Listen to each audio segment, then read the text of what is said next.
modern people are fundamentally materialistic. And there's some utility in that. We're masters of material transformation.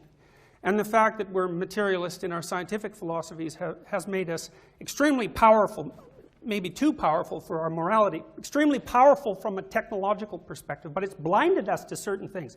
And I think one of the things that it's really blinded us to is the nature of our own being. Because we make the assumption that the fundamental constituent elements of reality are material, we fail to notice that the fundamental constituent elements of our own reality are not material. They're emotional, they're motivational, they're dreams, they're visions, they're relationships with other people. They're conscious, they're dependent on consciousness and self-consciousness. And we have absolutely no materialist explanation whatsoever, either for consciousness or self-consciousness. And we don't deal well from a materialistic perspective with the qualities of being. And everyone knows those qualities exist. I mean, for most people, there's nothing more real than their own pain. Right? Pain transcends rational argument in that you can't argue yourself out of it. It's just there. And materialist or not, there's very few people that are willing to allow the claim that their pain is merely an epiphenomenon of some more fundamental material process. Pain is fundamental. Consciousness is fundamental. And I think that unless you understand that, you can't think properly about virtue. So I might start the discussion of virtue with the discussion of being. Well, what does human being look like? Well, the Buddhists say life is suffering. That's the first fundamental Buddhist dictum. And I suppose a modern person would tend to think of that as a very pessimistic claim. But I've found when I've shared that information with my students, once they understand what it means, it's actually a relief, because people run around madly suffering away, and all of them inside their little shell think, well, there must be something wrong with me, because here I am suffering, and you know, I mean, that isn't how things are supposed to be. Well, then you might say, who says that's not the way things are supposed to be? The Buddhists say life is suffering. So what that means is if you're not suffering, that's a good thing, that's lucky, that's fortunate. That's not the way of the world. That may be something to be grateful for, ecstatic about even. And of course, in Christianity, the central symbol of Christianity is a crucifix, which is not a positive symbol in any way. It's a symbol of betrayal by friends, opposition from the state, and mortal vulnerability. It's about as powerful a symbolic representation of the idea that life is suffering as you can put together, which is, of course, why the power of that symbol extends across several thousand years.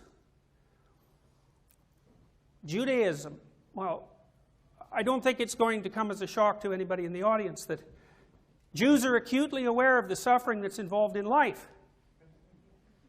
So it's useful to know, to understand what it means that life is suffering. It's a fundamental ontological truth. It's a fundamental statement about the nature of being. And there's a reason for that. It's not incomprehensible. It's perfectly comprehensible. We're finite, right? We have a lifespan that's bounded temporally. You're going to live maybe 100 years, and that'll pretty much be it.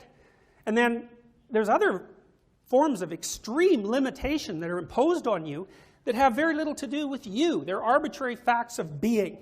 You're a certain height, you're a certain weight, you're a certain amount of attractive, you're a certain amount of intelligent, you're a certain amount of athletic, you're a certain amount of mentally ill, you're a certain amount of predisposition to cancer. And it's frequently the case that people like to attribute those vulnerabilities to some flaw in their own nature, but what they are instead are conditions of existence. Human being is predicated on a kind of fundamental limitation in that we are what we are and we're not other things.